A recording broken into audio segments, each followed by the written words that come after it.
শরীর স্থিতিশক্তির যে ইউনিটটা ছিল তার শেষ অধ্যায় ধারক ও ধারকত্ব নিয়ে আজ আলোচনা করব। তোমাদের একটা উপমা দিচ্ছি। একটা পাত্রে ধরো জল ভর্তি করবে, এবার যতটা জল দেবে পাত্রের উচ্চতা ততটা আস্তে আস্তে বাড়ছে। জলের পরিমাণের সঙ্গে উচ্চতার একটা সম্পর্ক রয়েছে। এবার আমরা যদি একটা পরিবাহীকে আধান আহিত করি তাহলে এর আধানের পরিমাণটার সঙ্গে সঙ্গে বিভবটা বাড়ছে। জলের পরিমাণের সঙ্গে যদি আধানটাকে আমি তুলনা করি আর উচ্চতা যদি বিভবের সঙ্গে তুলনা করি তাহলে দেখা যাবে যে পরিবাহীটির বিভবটা যত আধান দিচ্ছি তত বেড়ে বেড়ে যাচ্ছে, অর্থাৎ পরিবাহীতে প্রযুক্ত আধান ও বিভবের সমানুপাতিক। তাহলে কোনো পরিবাহীতে আধান যদি ধরো কিউ দেওয়া হলো আর ওর বিভব বৃদ্ধি হলো ভি, তাহলে আমরা পেয়ে যাচ্ছি কিউ ভ্যারিজ অ্যাজ ভি।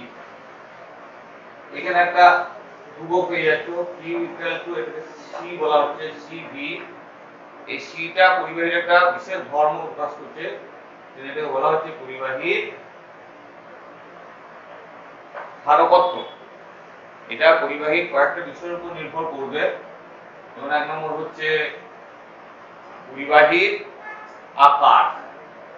পরিবাহীর আকার আকার যদি বৃদ্ধি পায় তাহলে কিন্তু এর বিভব কমে এবং ধারকত্বটা বাড়ে। আবার ধরো 2 নম্বর হচ্ছে যে এই পরিবাহীটির পৃষ্ঠদেশের ক্ষেত্রফল। পৃষ্ঠদেশের ক্ষেত্রফল বা পৃষ্ঠতলের ক্ষেত্রফল। পৃষ্ঠতলের ক্ষেত্রফল বাড়লেও এর ধারকত্ব বাড়বে। 3 নম্বর হলো এই পরিবাহীটির কাছে অন্য কোনো পরিবাহীর উপস্থিতি। অন্য কোনো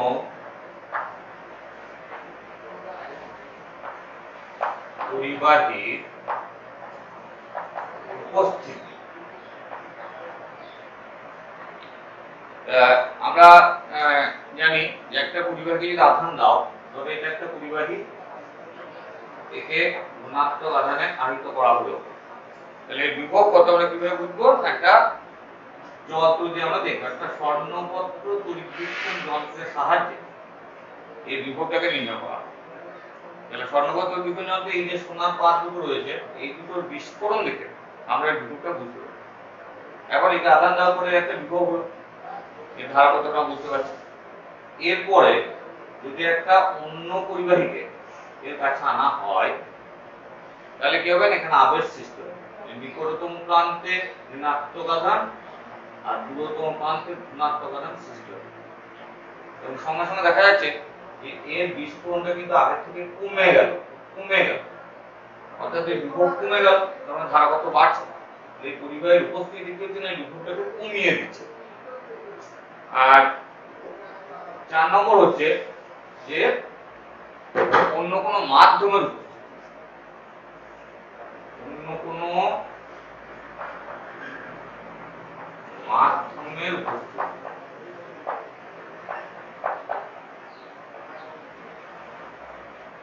যেমন তুমি পরীক্ষাটা বায়ু মাধ্যমে করলে, এই যে পরীক্ষাটা করলাম এটা কিন্তু এর পাশে কিন্তু বায়ু মাধ্যম ছিল। এখন যদি আমরা একটা পরাবৈদ্যুতিক মাধ্যম রাখি পাশে, এই পরাবৈদ্যুতিক মাধ্যমের ক্ষেত্রে কিন্তু একই অবস্থা হবে। এখানে কিন্তু আবিষ্ট আধান সৃষ্টি হচ্ছে এবং এই আধানটা এই বিভবকে কমিয়ে দিবে, ফলে এর ধারকত্বটা বেড়ে যাচ্ছে। এর পরাবৈদ্যুতিক বিভব যদি কে হয় তাহলে এর ধারকত্বটা প্রায় কে গুণ বেড়ে যাবে। এগুলো কোন কোন বিষয়ের উপর নির্ভর করে এটা তোমরা করবে। এরপর দেখো আমরা ধারকত্বের সংজ্ঞা এবং এককের দিকে যাব। এখন এই সমীকরণটাতে তাহলে c ইকুয়াল টু কি হলো? q by v। এখন যদি v ইকুয়াল টু 1 বসাও তাহলে c ইকুয়াল টু q হচ্ছে। অর্থাৎ কোন পরিবাহী বিভব একক পরিমাণ বৃদ্ধি করতে যে পরিমাণ আধান দিতে হয় তাকে বলা হচ্ছে ধারকত্ব। এই ধারকত্বের এবার এই সমীকরণ থেকে আমরা একক নির্ণয় করব। একক তাহলে প্রথমে আমরা সিজিএস পদ্ধতি যাচ্ছি। সিজিএস পদ্ধতিতে এককের নাম হলো 1 ইএসইউ ধারকত্ব বা 1 statfarad. Statfarad Michael ফ্যারাডের নাম অনুসারে ফ্যারাড বলা হয়, স্ট্যাক ফ্যারাড। 1 স্ট্যাক ফ্যারাডের সংজ্ঞা কি হচ্ছে, না কোনো পরিবাহী বিভব একই এসে বৃদ্ধি করতে যদি 1 স্ট্যাক কুলম্ব আধান দিতে হয় তাহলে তার ধারকত্ব বলা হবে 1 স্ট্যাক ফ্যারাড। অর্থাৎ 1 স্ট্যাক ফ্যারাড সমান 1 stack coulomb by 1 stack coulomb by 1 stack volt। আর এবার এসআই পদ্ধতিতে দেখো, এসআই পদ্ধতিতে এর এককটা হচ্ছে ফ্যারাড। ফ্যারাড চিহ্ন হলো F। 1 ফ্যারাড সমান কি হলো, 1 ফ্যারাড সমান হচ্ছে 1 কুলম্ব by 1 ভোল্ট। অর্থাৎ কোন পরিবাহীকে তার বিভব 1 ভোল্ট বৃদ্ধি করতে যদি 1 কুলম্ব আধান দিতে হয় তাহলে তার ধারকত্ব হবে 1 ফ্যারাড। 1 ফ্যারাডের সঙ্গে 1 স্ট্যাক ফ্যারাডের যদি সম্পর্ক আমরা নির্ণয় করি তাহলে আমরা কি লিখব, না 1 কুলম্ব সমান আমরা জানি 3 × 10⁹ স্ট্যাক কুলম্ব বাই 1 ভোল্ট মানে হচ্ছে 1/300 স্ট্যাক ভোল্ট। তাহলে হলো 9 × 10⁻11 স্ট্যাক ফ্যারাড।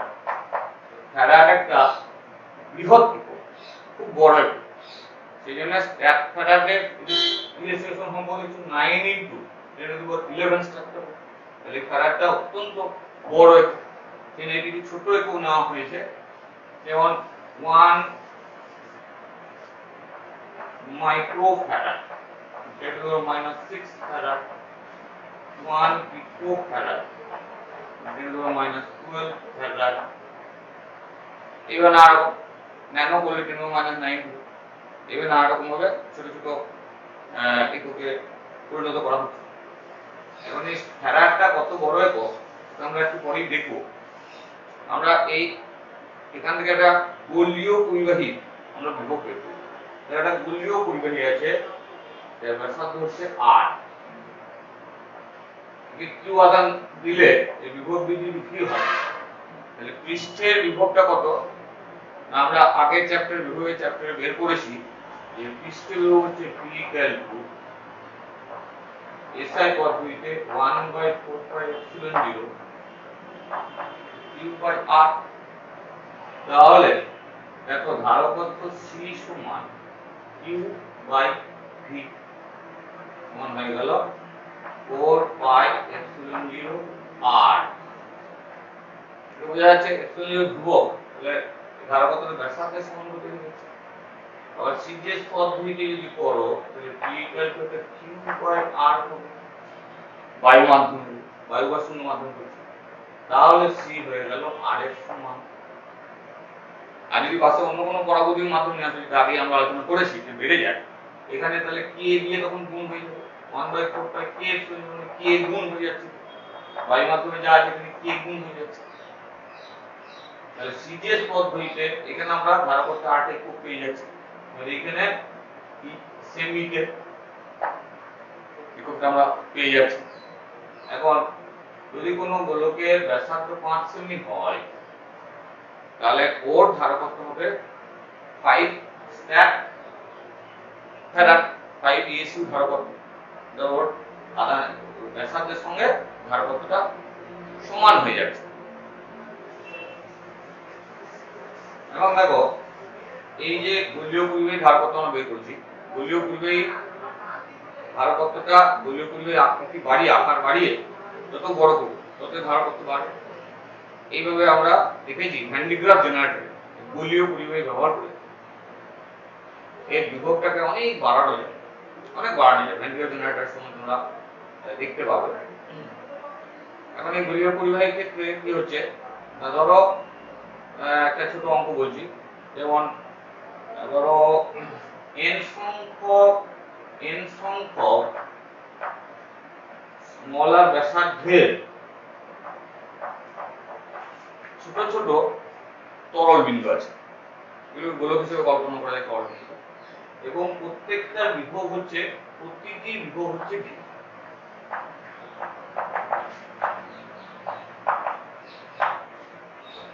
এখন এরা যদি একসঙ্গে সংযুক্ত হয়ে একটা বড় গোলক তৈরি করে তাহলে তার বিভব কত হবে। এবার দেখো এখানে যেহেতু আর ব্যাসার্ধের গোলকগুলো আছে, সুতরাং এর ধারকত্ব হয়ে যাচ্ছে c/r। তাহলে এক একটা গোলকের আধান হয়ে গেল cv, মানে v × r। এবার বড় গোলকের নাম ব্যাসার্ধ বের করতে হবে, ছোট গোলকের ব্যাসার্ধ r, এবং n সংখ্যক যদি ড্রপ মিলে একটা বড় গোলক তৈরি করে যার ব্যাসার্ধ হচ্ছে r। সবসময় জানি যে আয়তন একই। তোমরা 11-এ যেটা পৃষ্ঠটানের চ্যাপ্টারে পড়েছো, যে অনেকগুলো জলবিন্দু একসঙ্গে মিলে গেলে এরা একটা বড় গোলক তৈরি করে, তার আয়তনটা সমান। তাহলে এই বড় গোলকটার আয়তন হচ্ছে 4/3π সমান n ইনটু এক একটা ছোট গোলকের আয়তন। তাহলে এখান থেকে আমরা দেখো ক্যাপিটাল R এর মানটা পেয়ে যাচ্ছি n⁻³ ইনটু r। তাহলে বড় গোলকটার ক্ষেত্রে কি বিভব দাঁড়াচ্ছে, v/2 এই বিভব দাঁড়াচ্ছে q/c। বড় গোলকটা টোটাল আধান বললাম ক্যাপিটাল Q, এই টোটাল আধানটা কি হচ্ছে না a q into n, n সংখ্যক n ইনটু q/c মানে হচ্ছে r। এবার n এর জায়গায় তুমি cv টা বসিয়ে দাও, vr টা বসিয়ে দাও, v into r by r এর জায়গায় এটা বসিয়ে দাও, n⁻³ ইনটু স্মল r। তাহলে হয়ে গেল n⁻² ইনটু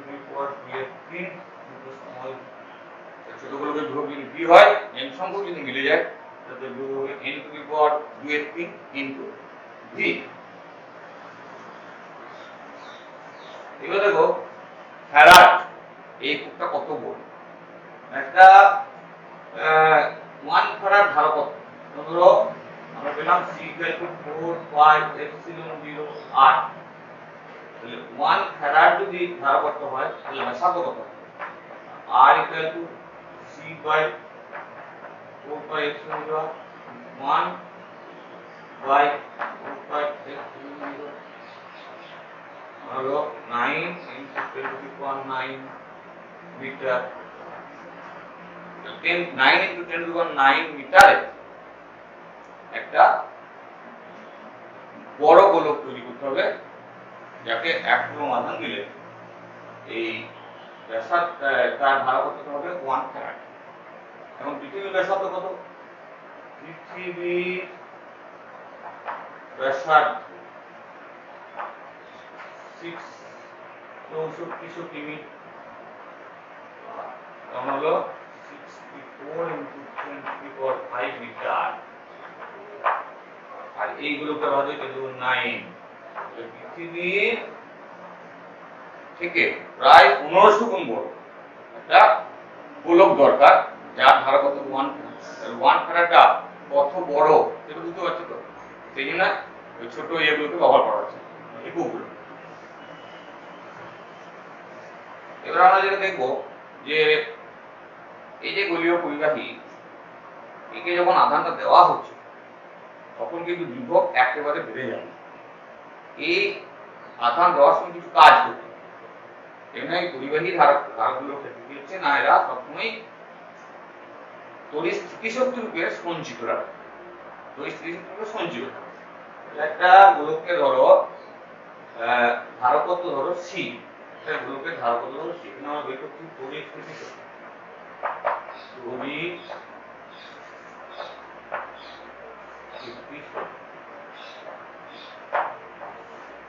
কার না পরিবাহী ধারক।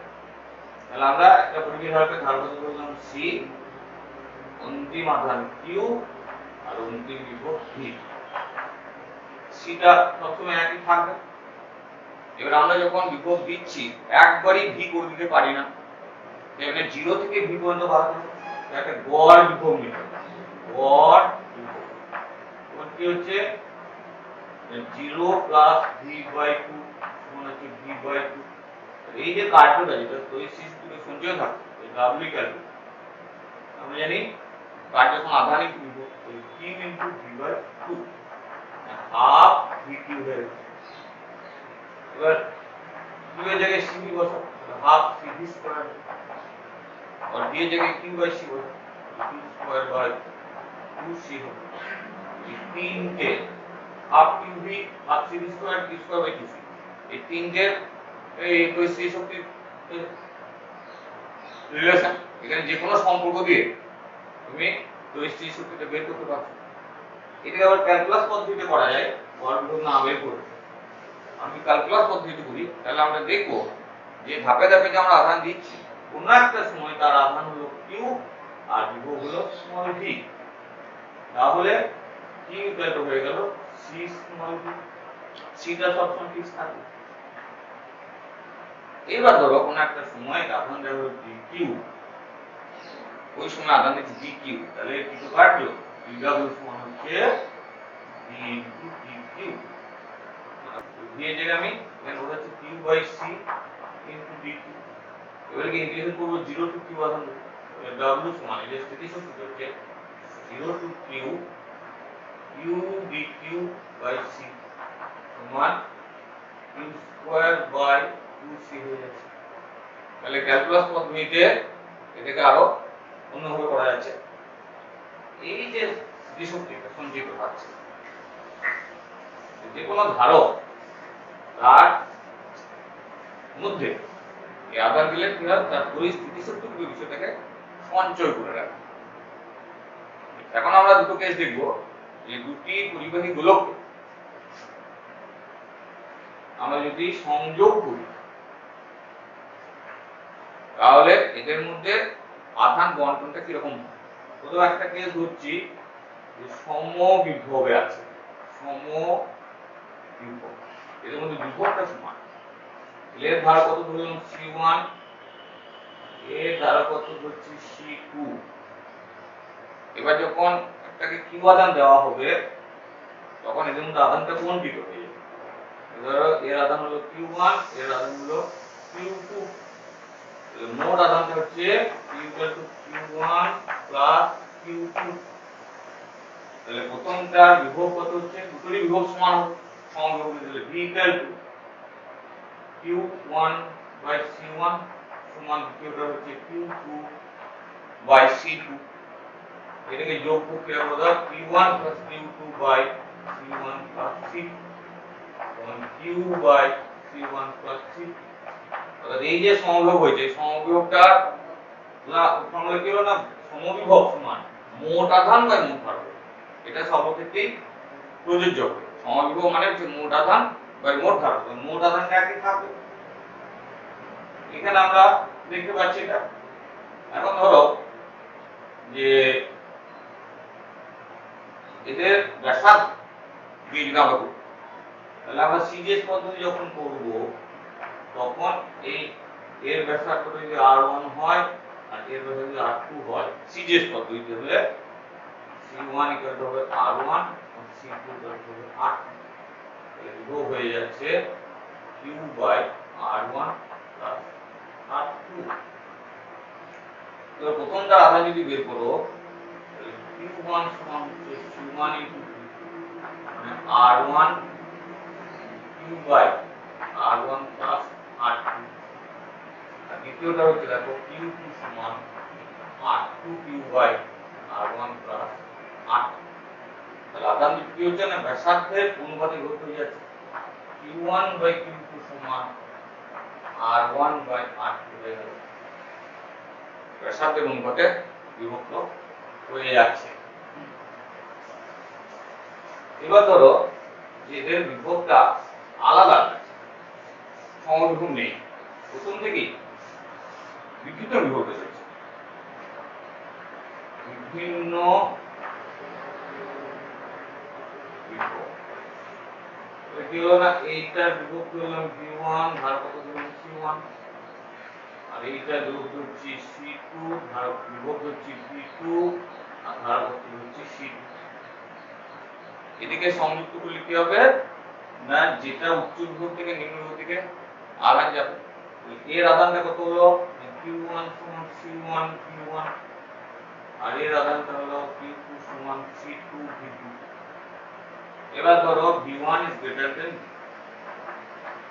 তাহলে আধানটা এই দিক থেকে এই দিকে যাবে, এই যতটা আধান একে দেবে বর্জন করবে ততটা আধান গ্রহণ করবে।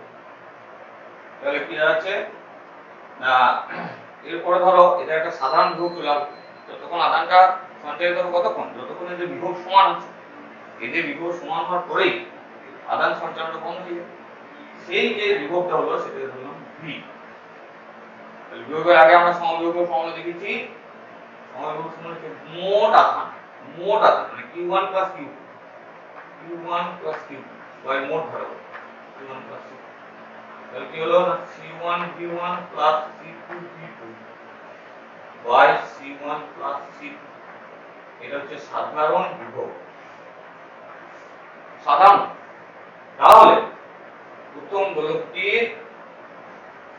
কত আধান বর্জন করলো V1 যদি করো, তাহলে Q1 এর আধানটা কত তোমরা বের করে নি, Q1 সমান C1 ইনটু V, তাহলে হয়ে গেল C1 by C1 plus C2 into C1 V1 plus C2 V2।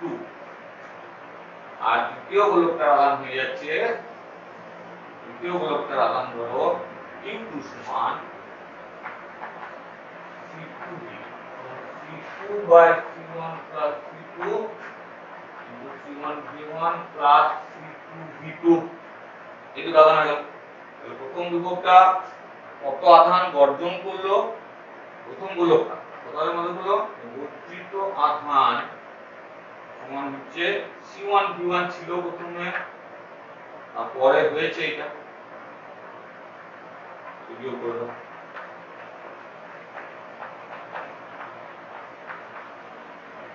এটা দাঁড়িয়ে যাচ্ছে C1 C2 by C1 plus C2 into V1 minus. এবার যদি দেখো যে দ্বিতীয় গোলকটা কত আধান গ্রহণ করলো, দ্বিতীয় গোলকটা তাহলে কত আধান গ্রহণ করলো না গৃহীত আধান সমান হচ্ছে প্রথমে ছিল C2 V2 আর পরে পেয়েছে C2 by C1 plus C2 into C1 V1 plus C2 V2 minus C2 V2। এটা পরে পেয়েছে, এটাও একই দাঁড়াবে C1 C2 by C1 plus C2 into C1 minus C2। অর্থাৎ এই যতটা আধান বর্জন করবে এই ততটা আধানই গ্রহণ করবে। আমরা এই আধান বন্টনের সময় কি হয় না, যেটা শক্তি ক্ষয় হয়, তাহলে এদের প্রাথমিক শক্তি কত ছিল, মানে V1 প্রাথমিক শক্তি কত ছিল, মানে এর ছিল half C1 V1 square plus এর ছিল হাফ C2 V2 স্কয়ার।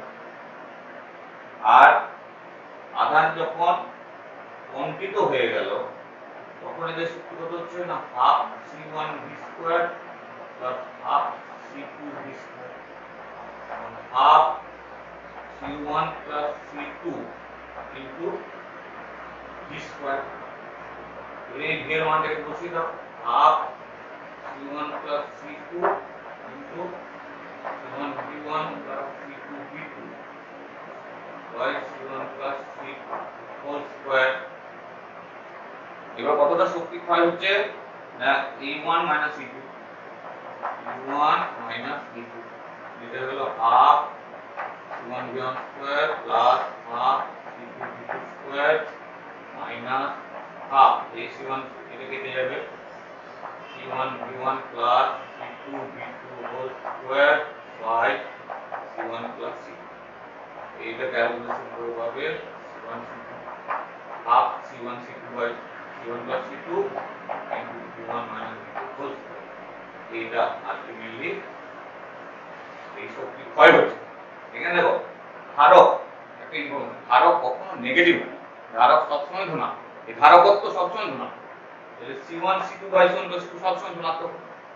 আর V1 মানে V2 হোল স্কয়ার আছে, অর্থাৎ এই পূর্ণবর্গ রাশি সবসময় ধনাত্মক হয়, বিমান ছোট হোক বা বড় হোক সবসময় ধনাত্মক হয়। অর্থাৎ সবসময় শক্তি ক্ষয়টা পজিটিভ হচ্ছে, মানে সবসময় শক্তি ক্ষয় হবে।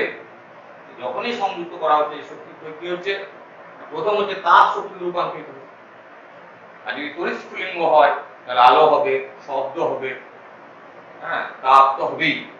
এইভাবে শক্তিটা ক্ষয় হয়ে যাচ্ছে। এর উপরে যে বিভিন্ন অঙ্কগুলো থাকবে, ছোট ছোট অঙ্ক আমি একটা দেখিয়ে দিলাম। এরপরে আধান, ধারকত্ব, বিভব এগুলো দিয়ে ছোট ছোট ছোট ছোট অঙ্ক দেওয়া আছে। এই অঙ্কগুলো তোমরা প্র্যাকটিস করো।